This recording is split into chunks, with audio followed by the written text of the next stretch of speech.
Hi friends, welcome to Mathstoon. In this video, we will learn to find the value of square root of 1 by 4. For more like this, please visit mathstoon.com or check the link given in the description box. Now let's start. So this is square root of 1 by 4.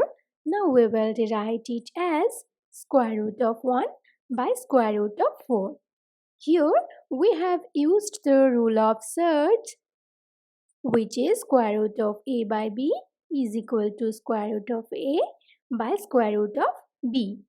Here a is 1 and b is 4.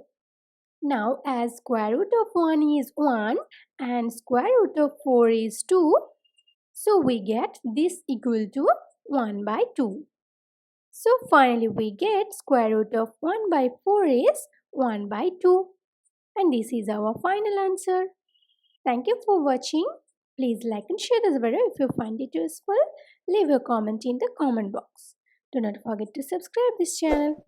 Please hit the bell icon to get notification of new videos earlier.